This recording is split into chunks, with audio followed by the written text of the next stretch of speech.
The gravity boots clanked against the metal floor as Marcus stepped into the gladiator preparation chamber.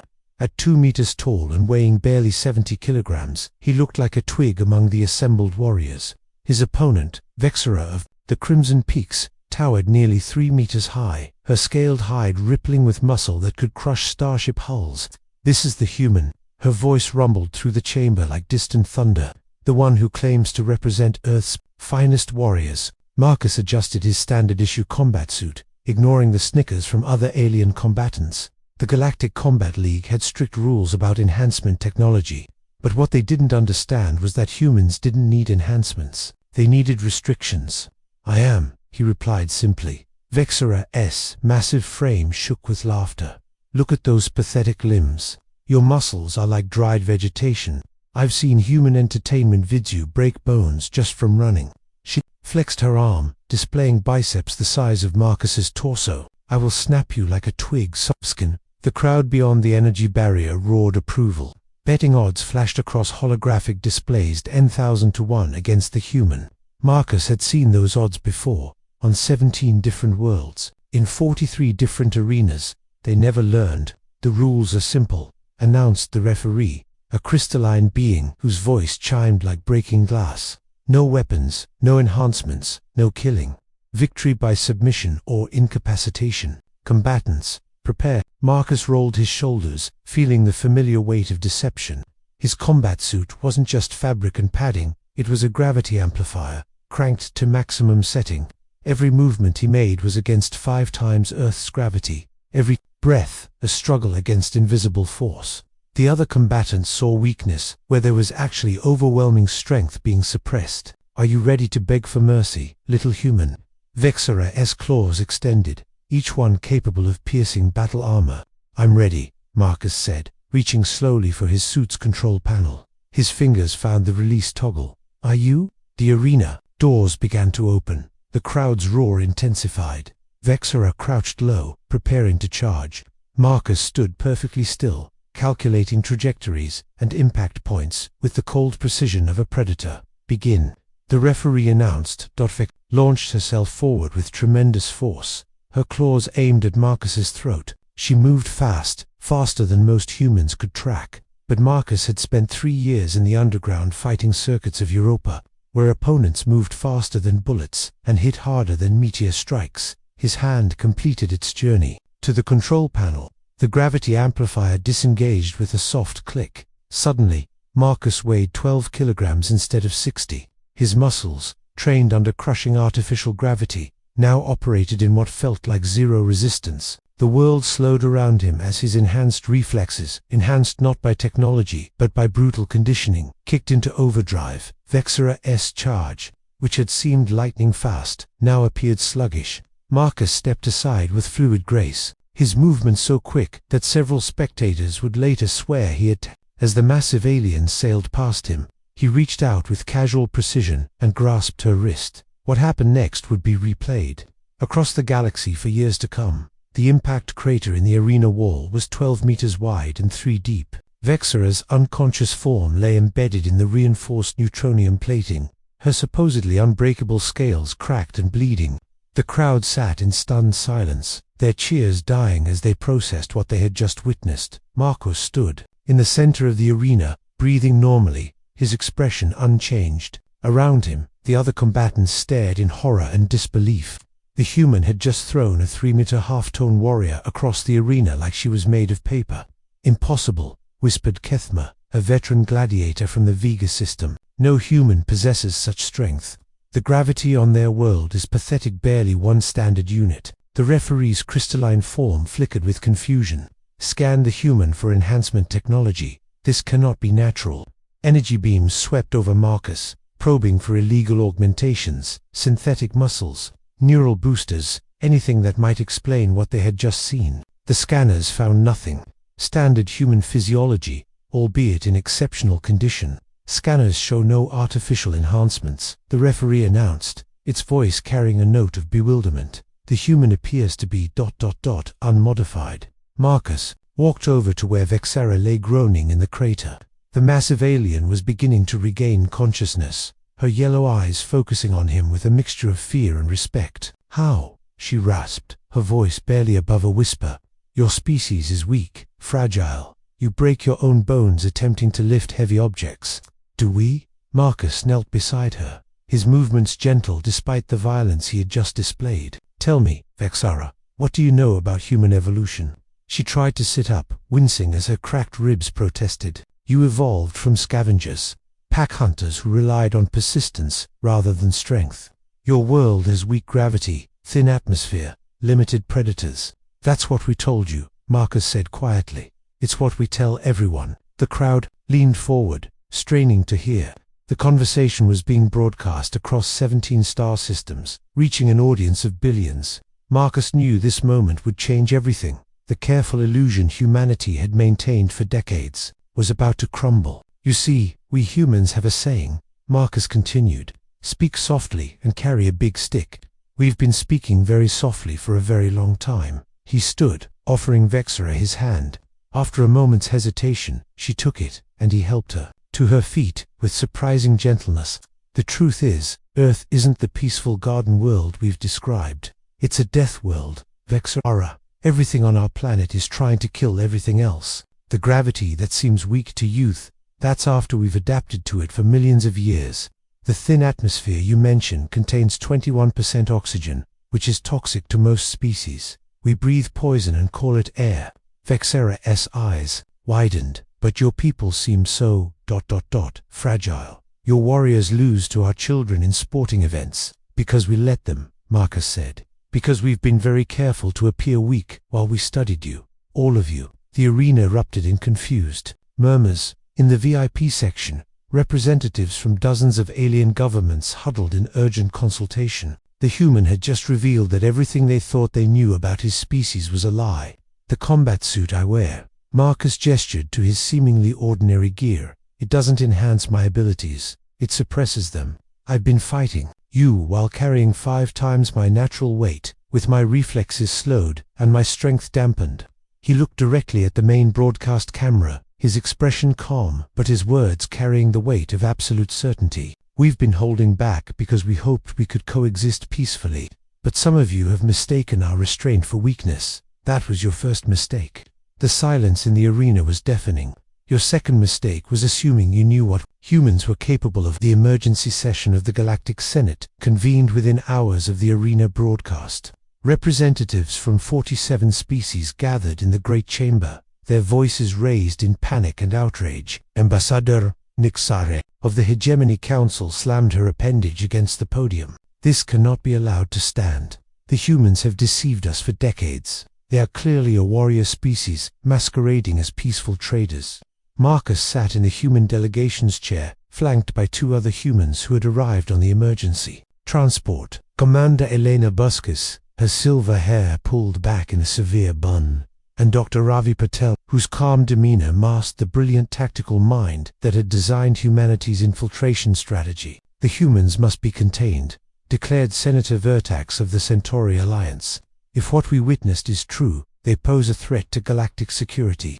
Respectfully, Marcus stood, his voice carrying clearly through the chamber. You've got it backwards. The chamber fell silent. 47 species, each represented by their finest diplomats and military leaders, focused their attention on the human who had just shattered their understanding of galactic power dynamics. We're not a threat to galactic security, Marcus continued. We are galactic security. We've been protecting you for 15 years without you even knowing it.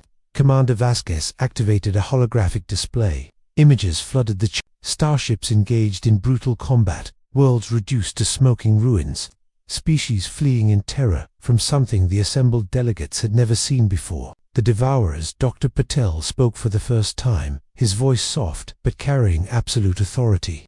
They'd been systematically consuming worlds on the galactic rim for 2 decades. Entire civilizations have vanished without a trace. Impossible. Senator Vertax protested. Our deep space monitoring networks would have detected such activity. Your networks did detect it, Marcus replied. We've been intercepting and suppressing those reports. Every time a Devourer fleet moved toward inhabited systems, human forces engaged them. We fought 17 major battles and hundreds of smaller skirmishes to keep them away from your worlds. The holographic display showed grainy footage of human warships leak, predatory vessels that bore no resemblance to the peaceful cargo haulers humanity operated in civilized space. These ships moved with lethal grace, their weapons systems tearing through enemy formations with surgical precision. "This is why we revealed ourselves now," Commander Vasquez said. "The Devourers are massing for a final push. Our forward scouts estimate they'll reach the core systems within 6 months. We can't hold them back alone anymore." Ambassador Nix Theris's voice cracked with disbelief. "You're saying humans have been fighting a secret war to protect the galaxy?" "Not just fighting," Dr. Patel corrected. "Winning, but at tremendous cost. We've lost entire fleets, sacrificed colony worlds, spent decades perfecting weapons and tactics specifically designed to counter the Devourer threat." Marcus walked to the center of the chamber, his movement fluid and controlled. "We could have revealed ourselves years ago, could have demanded recognition, territory, seats of power. Instead, we chose to remain in the shadows, letting you think. We were weak while we bled and died to keep you safe. But why?" The question came from Senator Kixara of the Outer Rim territories. "Why hide your true nature? Why protect species that looked down on you?" Marcus was quiet for a long moment. When he spoke, his voice carried the weight of hard-won wisdom. "Because we've seen what happens when the strongest species in the galaxy reveals its true nature. We've studied the history of the hegemony wars, the Centauri expansion, the vegan purges. Power corrupts, and absolute power corrupts absolutely. We decided long ago that the galaxy didn't need another conqueror," Commander Vasquez added.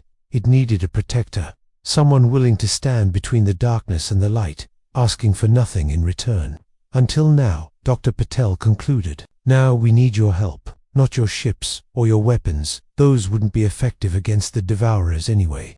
We need your industrial capacity, your manufacturing capabilities, your raw materials. We need the galaxy united behind a common cause." The chamber erupted in debate. Some delegates demanded proof, others questioned humanity's motives. Still, others began calculating the political implications of this revelation. Marcus remained in the center of the chamber, watching the chaos unfold. He had known this moment would come eventually. The secret was too big to keep forever. The Devourer fleet moved through the void like a plague of mechanical locusts. 30,000 vessels of various sizes, their hulls black as deep space, their purpose as absolute as entropy itself. At their center, the Harvester Prima ship so massive it could swallow gas giants hull-pulsed with malevolent energy. On the bridge of the human dreadnought Humanity's Wrath, Captain Zara Lynch studied the long-range sensor readings with grim determination. The Devourers had accelerated their timeline, moving faster than anyone had predicted. They would reach the Outer Rim systems in weeks, not months. "Status report," she ordered, her voice cutting through the bridge's controlled chaos. "All fleet elements are in position," reported Lieutenant Commander Hayes. 17 dreadnoughts, 43 cruisers, 112 destroyers, and 400 fighter craft. The Defiance and Retribution are holding the flanks. "Not enough," Lynch muttered. "Not nearly enough." The viewscreen showed the assembled human fleet ships built for war, their hulls scarred by years of conflict against an enemy the rest of the galaxy didn't even know existed. These weren't the peaceful vessels humanity used in civilized space. These were weapons of war, designed by a species that had learned to fight for survival on a world where everything was trying to kill them. "Captain, Communications Officer," Park called out. "We're receiving a transmission from the Senate fleet." Lynch's eyebrows rose. "The Senate fleet here?" "Yes, ma'am. 700 ships, from 15 different species. They're requesting permission to form up with our forces." The tactical display updated, showing the approaching alien vessels. They were impressive by galactic standards, sleek, powerful, representing the finest military technology their respective species could produce. But Lynch had seen what the Devourers could do to conventional forces. "Put me through to the alien fleet commanders," she ordered. The viewscreen split into multiple windows, showing the faces of various alien military leaders. Lynch recognized several of them from intelligence briefings, competent officers who had earned their positions through skill and determination. "This is Captain Lynch of the Humanity's Wrath," she began. "I appreciate your presence, but I need to be clear about what you're facing. The Devourers aren't like anything you've encountered before. They don't negotiate, they don't retreat, and they don't stop. They consume everything in their path. Admiral Kekstar of the Hegemony Navy, a grizzled veteran with scars across his chitinous face, spoke first. Captain Lynch, my fleet has fought in 3 major conflicts. We know war. With respect, Admiral, you know galactic war. You know conflicts between civilized species with rules and objectives. The Devourers don't follow those rules. They don't have objectives beyond consumption. Lynch activated a holographic display showing footage from previous battles. The aliens watched in horror as Devourer ships tore through planetary defenses, their weapons turning entire continents into feeding grounds for their mechanical swarms. They adapt, Lynch continued. Every weapon you use against them, they learn to counter. Every tactic you employ, they develop responses. In 15 years of fighting them, we've learned that the only way to win is to hit them harder and faster than they can adapt. Then we will fight alongside you, declared Admiral Zendara of the Centauri Alliance. Our species have had our differences, but we stand united against this threat. Lynch felt a surge of respect for the alien commanders. They were brave. She had to give them that. Walking into a battle they couldn't possibly understand, against an enemy that had been humanity's secret nightmare for decades. Very well, she said. But you follow human tactical doctrine. Our ships take point. Our commanders make the strategic decisions. This isn't a joint operation, it's a human operation that you're supporting. The alien officers exchanged glances. In normal circumstances, such a demand would have been insulting, but these weren't normal circumstances. Agreed, Admiral Kekstar said finally. What are your orders?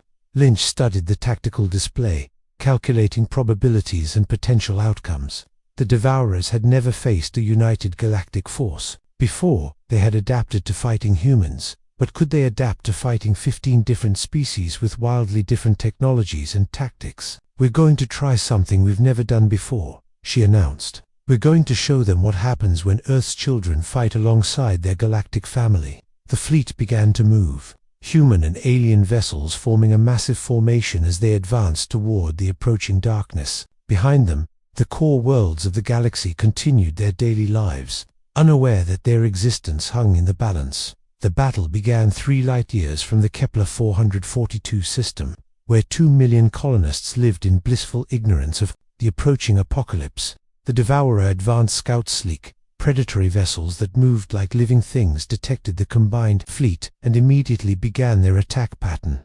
Captain Lynch watched the tactical display as the first wave of enemy ships approached, 50 Devourer scouts against nearly 800 Allied vessels. The odds seemed favorable until she remembered what these particular enemies could do. All ships, maintain formation. Do not engage until they're within optimal range, she ordered. And remember, these aren't their main force. They're testing us. The Devourer scouts moved with unnatural coordination, their hulls shifting and adapting as they approached. Lynch had seen this before. The enemy ships were already analyzing the Allied fleet, identifying weapons, signatures, shield frequencies, tactical patterns. Captain, the alien vessels are requesting permission to engage, reported Lieutenant Commander Hayes. Denied. Let them come to us. Admiral Kekstar's voice crackled over the comm system. Captain Lynch, with respect, we outnumbered them 16 to 1. This is an opportunity to walk into a trap. Lynch cut him off. Trust me on this, Admiral. I've been fighting these things for 15 years. The Devourer scouts closed to within weapons range.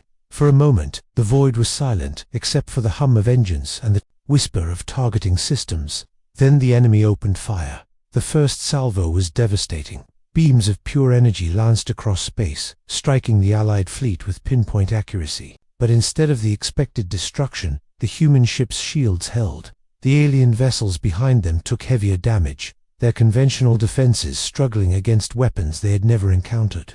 Now, Lynch ordered, all ships, open fire. The human fleet responded with overwhelming force. Weapon systems that had been refined through years of desperate combat unleashed their fury. Quantum torpedoes, plasma cannons, graviton beams, technologies that pushed the boundaries of physics itself. The Devourer scouts died in seconds, their adaptive hulls overwhelmed by the sheer variety and intensity of the attack. But Lynch took no satisfaction in the victory. She had seen this pattern before. They're learning. She warned the alien commanders. Every shot we fired, every weapon we used, they've recorded it all. The next wave will be prepared.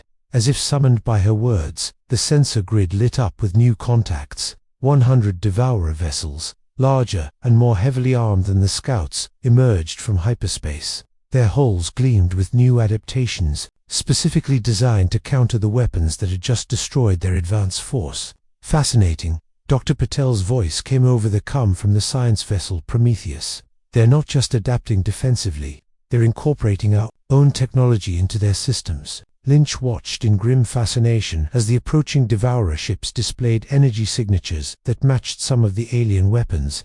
They had analyzed the previous engagement and reverse-engineered countermeasures in mere minutes. "This is why we never won," she said quietly. "We could beat them in single engagements, but they learned from every battle. They became stronger while we became weaker. Then how do we stop them?" Admiral Zindara asked, her voice tight with controlled fear. Lynch smiled, and for the first time in years, it was a smile of genuine anticipation rather than grim determination. "We stop fighting them the way they expect us to fight," she said. "We've been holding back, trying to protect our secrets, fighting them with only human technology, but now we have something they've never seen before." She opened a channel to the entire Allied fleet. "All ships, this is Captain Lynch. You're about to see why humans have been protecting this galaxy for 15 years. But more importantly, you're about to show these things why the galaxy is worth protecting." The tactical display updated as the alien vessels began deploying their own unique weapon systems. Crystalline energy matrices from the Vegan Dominion, quantum disruptors from the Hegemony, temporal displacement fields from the Centauri Alliance technologies that the Devourers had never encountered because they had never faced a united galactic force. "Let's give them something to adapt to," Lynch ordered.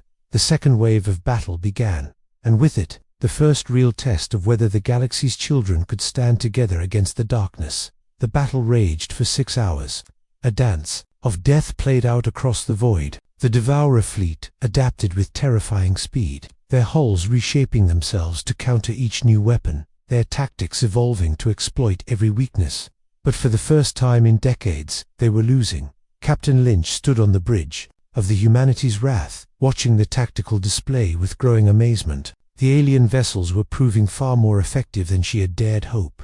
Their diverse technologies and tactics were creating a complex puzzle that even the Devourers' adaptive capabilities couldn't solve quickly enough. "The vegan ships are using their crystalline matrices to create interference patterns," reported Lieutenant Commander Hayes.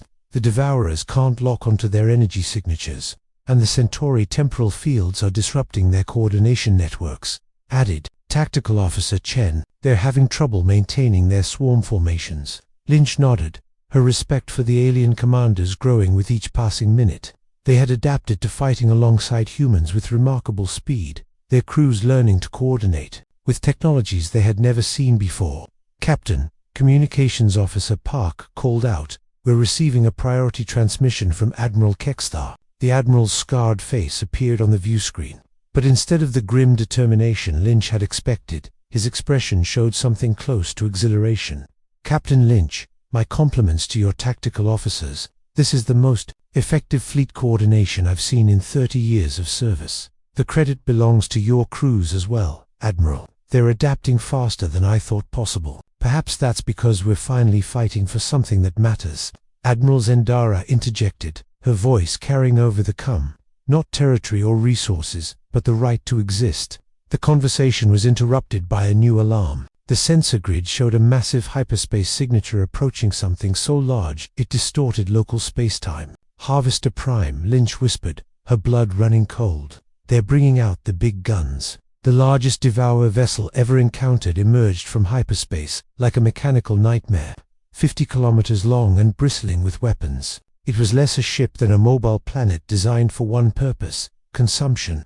"All ships' new tactical priority," Lynch announced. "Ignore the smaller vessels. Everything we have goes at the Harvester." "Captain," Dr. Patel's voice crackled over the comm. "I'm reading massive energy buildups throughout that ship. If I'm right, it's preparing to deploy some kind of planetary consumption beam." Lynch felt her stomach drop. A planetary consumption beam would strip the life from entire worlds, feeding the Devourer fleet while eliminating billions of innocent lives. They had seen the aftermath of such weapons before, dead worlds reduced to barren rock, their atmospheres consumed, their ecosystems destroyed. Time to target, 18 minutes to optimal firing position, Hayes reported. Lynch looked at the tactical display, calculating odds and possibilities. The combined fleet was winning against the smaller Devourer vessels, but the Harvester Prime was in a different category entirely. It would take everything they had to even scratch its defenses. All ships, form up for coordinated assault. We're going to throw everything we have at that monster. The Allied fleet began to reposition, human and alien vessels working in perfect coordination. The diversity that had been their strength in the smaller engagements now became crucial for the main assault. Captain Admiral Kexthar's voice was steady despite the odds they faced. It's been an honor fighting alongside humanity. If we don't survive this, I want you to know that the galaxy will remember what your people sacrificed. We're not done yet, Admiral Lynch replied. Humanity has been fighting impossible odds for 15 years. Today, we're not fighting alone. The Harvester Prime's weapons began to charge, energy buildups that would soon unleash destruction on a scale that defied comprehension. But the Allied fleet was ready, their combined technologies and tactics creating a coordinated assault that the Devourers had never faced. All ships, Lynch announced. This is for every world they've consumed, every life they've taken, every species they've destroyed. Fire everything. The void erupted in light as 800 ships unleashed their fury at the mechanical nightmare that threatened to consume the galaxy. The Harvester Prime's shields flared as the combined fleet's weapons struck its hull. For a moment, the massive vessel shuddered under the assault, its adaptive armor struggling to counter the diverse array of technologies being used against it. Then, with mechanical precision, it began to adapt. Shields holding at 60%, reported Hayes, but they're learning fast. Captain Lynch watched the tactical display with growing concern. The smaller Devourer vessels were reforming around their flagship, creating a protective screen that made further attacks difficult. Worse, the Harvester Prime's own weapons were beginning to fire, beams of pure destructive energy that could vaporize cruisers in seconds. We're losing ships, Admiral Zendara reported grimly. The hegemony destroyer Vengeance is gone, along with 3 Centauri frigates. Lynch felt the weight of command crushing down on her. Every ship lost meant hundreds of lives, experienced crews who had volunteered for this mission knowing the odds. But the alternative was the death of entire worlds. Dr. Patel, analysis, she ordered. The scientist's voice came over the comm, strained but determined. The Harvester Prime is using a distributed processing system. Its adaptive capabilities are being coordinated by multiple node points throughout the hull. If we could disrupt those nodes, we'd need to get inside their defenses, Lynch finished. A close-range assault. Suicide. Admiral Kexthar said bluntly. That thing's point defense systems would tear apart anything that got close. Lynch stared at the tactical display, her mind racing through possibilities. The Harvester Prime was too large, too well-defended, too adaptive. Conventional tactics wouldn't work. But humans had never relied on conventional tactics when survival was at stake. What if we gave it something to adapt to? She said suddenly. Something so complex, so chaotic, that even its processing power couldn't handle it. Explain, Admiral Zendara requested. Lynch activated the fleet-wide comm system. All ships, new tactical protocol. We're going to create the most chaotic battlefield in galactic history. Every ship uses every weapon system simultaneously. No patterns, no coordination, just pure chaos. Captain, Hayes protested. That goes against every principle of fleet combat. Exactly. The Devourers adapt to patterns, to logical progressions, to systematic approaches. They can't adapt to pure chaos because chaos, by definition, has no pattern. The alien commanders exchanged glances on the comm screens. What Lynch was proposing was military madness, abandoning all tactical discipline in favor of random attacks. It's insane, Admiral Kexthar said finally, which is exactly why it might work. All ships, execute Chaos Protocol, Lynch ordered. Every weapon, every system, every trick you've ever learned. No coordination, no patterns, just hit them with everything and keep hitting them. The Allied fleet exploded into action. 800 ships unleashing their fury in complete disorder. Human quantum torpedoes mixed with vegan crystal matrices. Centauri temporal fields overlapped with hegemony plasma cannons, creating a maelstrom of destruction that defied analysis. The Harvester Prime's adaptive systems strained under the assault. Its hulls shifted and changed, trying to counter weapons that were being used in combinations that had never been seen before. For the first time in the battle, the massive vessel's shields began to fail. "It's working," Dr. Patel reported excitedly. "The processing nodes are overloading. They can't adapt fast enough."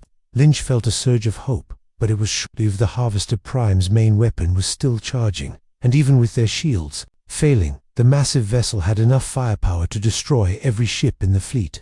"All ships, prepare for ramming speed," she ordered quietly. The bridge fell silent. Every officer knew what those words meant: a final, desperate gambit that would likely destroy the ship and everyone aboard. Captain Hayes said softly, "There has to be another way." "There is," Lynch replied, "but it requires the one thing humans have never been willing to do." She opened a channel to Earth Command, requesting authorization for Protocol Omega, last resort that humanity had sworn never to use. "Captain Lynch," came the reply from Admiral Morrison, "Protocol Omega is authorized. God help us all." Lynch turned to her crew, seeing the mixture of fear and determination in their faces. They all knew what was coming. "All ships," she announced. "This is Captain Lynch. It's been an honor serving with you all. Remember, no matter what happens here, the galaxy will survive. And that's what matters." The humanity's wrath began to accelerate toward the Harvester Prime, its hull glowing with energy as the Protocol Omega systems came online. Behind them, the Allied fleet continued their chaotic assault, buying precious seconds for what was about to unfold. The humanity's wrath streaked toward the Harvester Prime, like a comet of destruction, its hull blazing with energy that shouldn't have been possible. Every human ship in the fleet was doing the same. Their crews had made the ultimate decision, choosing to sacrifice themselves to save the galaxy. Captain Hayes called out over the rising whine of overloaded systems, "Protocol Omega is at maximum charge. Hull integrity is dropping fast." Lynch gripped her command chair as the ship shuddered around them. Protocol Omega was humanity's deepest secret, the ability to overload their fusion cores beyond any safety parameter, creating explosions that could crack planets. It was a weapon of last resort, one that guaranteed the destruction of whoever used it. "Sir," Communications Officer Park reported, "we're receiving transmissions from the alien fleet. They're saying goodbye." The view screen showed the faces of the alien commanders, their expressions a mixture of awe and sorrow.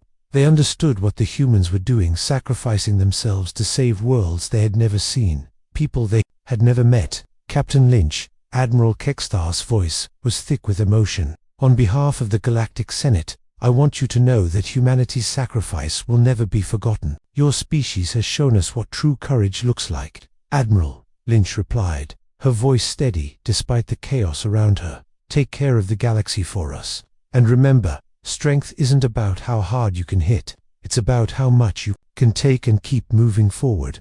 The distance to the Harvester Prime closed rapidly.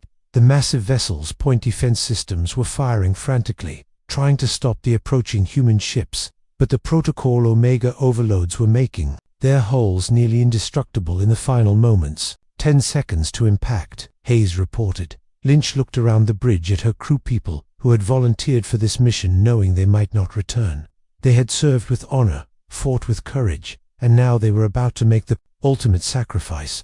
"All hands, brace for the explosion," lit up the void like a newborn star. 17 human ships struck the Harvester Prime simultaneously, their overloaded cores detonating in a cascade of nuclear fire that tore through the massive vessel's hull like paper.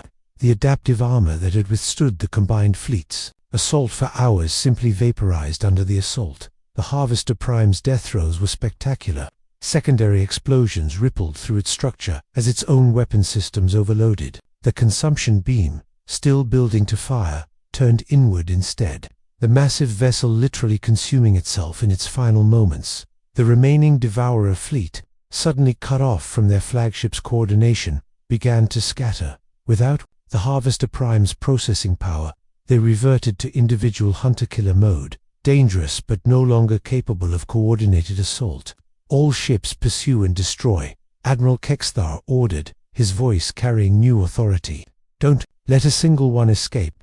The Allied fleet began the methodical destruction of the remaining Devourer vessels. Without their adaptive coordination, The individual ships were vulnerable to conventional tactics. Within hours, the last of the invasion force was destroyed, but the victory felt hollow. 1,700 human lives had been lost, including some of the finest officers and crew in the fleet. The galaxy was safe, but the cost had been enormous. "Captain," came a familiar voice over the comm system. Admiral Zendara's face appeared on the viewscreen.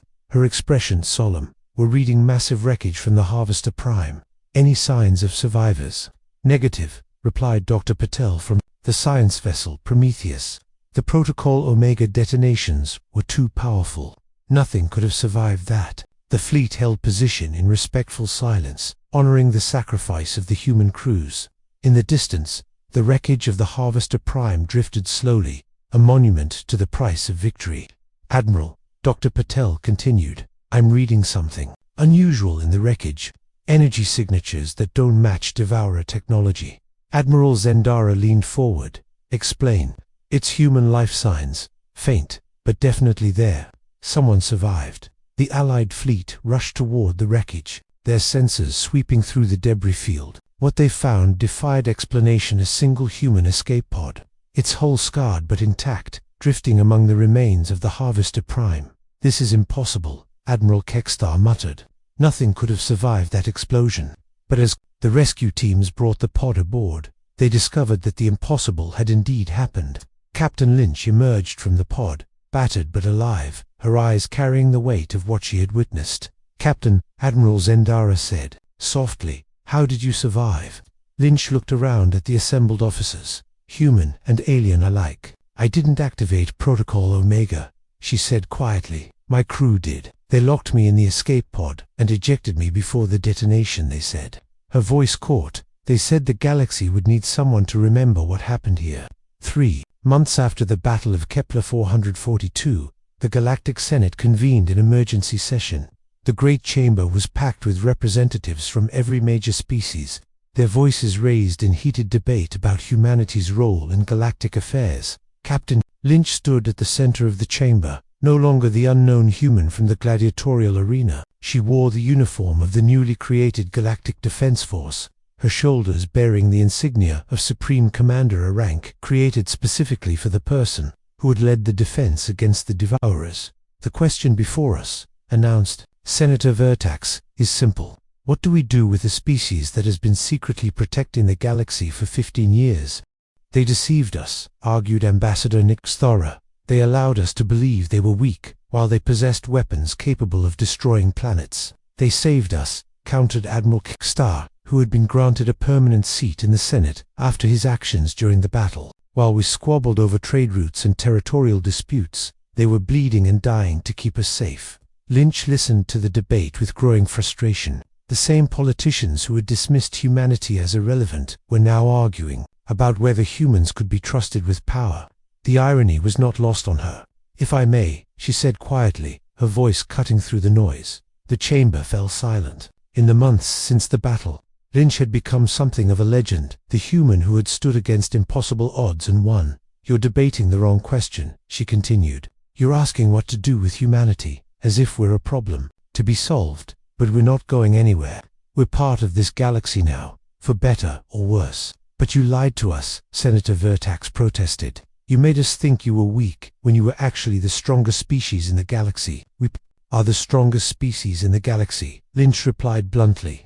"That's not a lie or a boast, it's a fact. We evolved on a death world. We've been fighting for survival for millions of years, and we've proven that we can stand against threats that would destroy anyone else." The chamber erupted in angry voices, but Lynch continued. "But strength isn't just about military power. It's about knowing when to use that power and when to hold back. We could have conquered the galaxy decades ago. Instead, we chose to protect it. And what guarantee do we have that you'll continue to make that choice?" Ambassador Nixthera demanded. Lynch smiled, and for the first time in months, it was a genuine expression of warmth rather than grim determination. "Because that's who we are.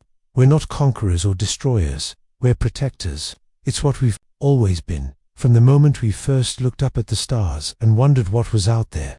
Dr. Patel, who had been silent throughout the proceedings, finally spoke up. "If I may offer a different perspective," he said, his voice carrying the authority of someone who had spent decades studying galactic civilization. Human psychology is fundamentally different from most species. We don't seek to dominate, we seek to belong. We want to be part of something larger than ourselves. That's why we've spent 15 years protecting species that didn't even know we existed. The Devourers are gone, Admiral Zendara pointed out. What happens now? Do humans continue to hide their true nature? Lynch looked around the chamber, seeing the mixture of fear, respect, and curiosity in the faces of the assembled delegates.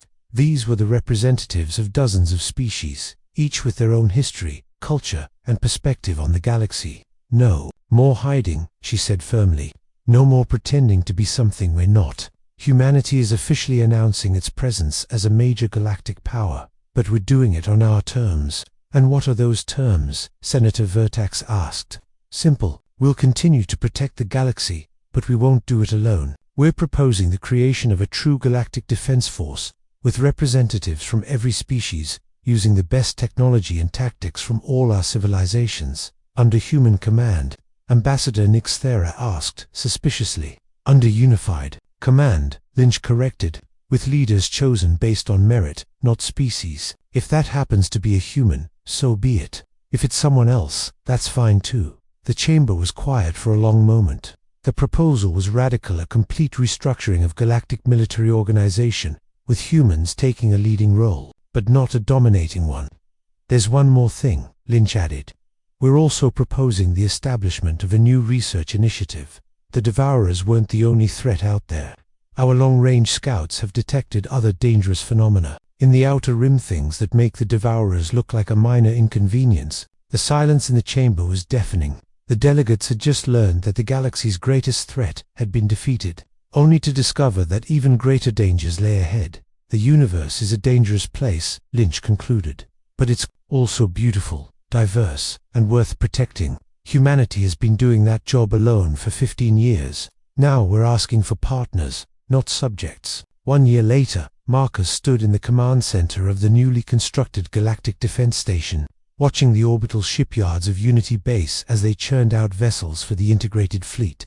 The station itself was a marvel of cooperative engineering, human military efficiency combined with alien technologies to create something greater than the sum of its parts. Status report, he requested, his voice carrying the authority of someone who had earned respect through actions rather than birthright.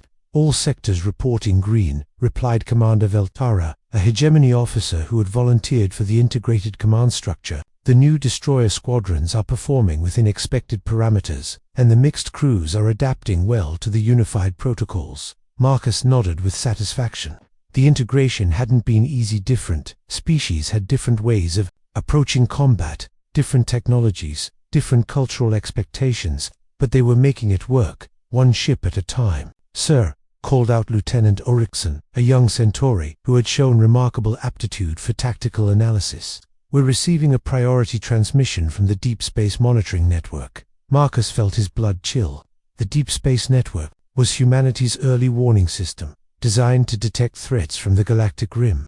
Any priority transmission meant something was approaching, something potentially hostile. Put it through, he ordered. The main view screen lit up with the image of Captain Torres, commanding the monitoring station at the edge of known space. Her expression was grim but determined. Marcus, we've got contact. Multiple hyperspace signatures, approximately 7 light-years out and closing. Configuration unknown, but they're big. Bigger than the Devourers? Marcus asked. Much bigger. We're reading ships that make the Harvester Prime look like a fighter craft. Marcus felt the familiar weight of responsibility settling on his shoulders. The galaxy had enjoyed a year of peace, a year of rebuilding and cooperation. Now it seemed that peace was about to be tested. Estimated time to contact, he asked. 72 hours at current velocity. But Marcus... There's something else. They're broadcasting. It's not a language we recognize, but the pattern suggests it might be a communication attempt. For the first time in the conversation, Marcus allowed himself a small smile. Patch me through to the Senate. It's time to see if our new cooperation can handle first contact with an unknown species. Sir, Commander Veltera said quietly. What if they're hostile? Then we'll do what we've always done, Marcus replied. We'll protect the galaxy, but this time, we won't do it alone. The command center burst into activity as the integrated fleet prepared for whatever was approaching. Human ships formed up alongside alien vessels, their crews working together with the seamless coordination that had been forged in the fires of battle. "All ships, this is Marcus," he announced over the fleet-wide comm system. "We don't know what's coming, but we know we're ready for it. Human, hegemony, Centauri, vegan, we're all part of the same family now, and families protect each other." The response was immediate and unanimous. Hundreds of voices from dozens of species responded with a single word: acknowledged. As the fleet moved toward the galactic rim, Marcus reflected on how much had changed. In just 2 years, humanity had gone from being the galaxy's secret protectors to its acknowledged guardians. The other species had gone from seeing humans as weak to recognizing them as the strongest allies they could have. "Sir," Lieutenant Oryxon called out, "we're receiving a transmission from the approaching fleet. It's in Standard Galactic." Marcus raised an eyebrow. Standard Galactic was the common language used by all member species of the Senate. For an unknown civilization to be broadcasting in that language suggested either remarkable intelligence gathering capabilities or something else entirely. "Put it through," he ordered. The voice that came over the comm system was strange, clearly alien, but with an oddly familiar cadence. "This is Commander Zephyr of the Outer Rim Colonial Fleet. We are survivors of the Devourer assault on the Andromeda sector. We have been searching for other survivors for over a decade. Please identify yourselves." The command center fell silent. The implications of the transmission were staggering. There were other survivors out there, other species that had faced the and lived to tell about it. "Commander Zephyr," Marcus replied. "This is Marcus of the Galactic Defense Force. You're not alone anymore. Welcome to the family." As the two fleets approached each other, Marcus realized that humanity's greatest strength had never been their physical power or their advanced technology. It had been their ability to bring others together, to create something greater than any single species could achieve alone. The galaxy was vast and dangerous, filled with threats that would test every alliance and challenge every assumption, but it was also filled with hope. With the promise that different species could stand together against the darkness, Marcus watched the stars and smiled. The real adventure was just beginning. Years later, children across the galaxy would hear the story of the human who was laughed at for his weak muscles, only to reveal the true strength that lay beneath.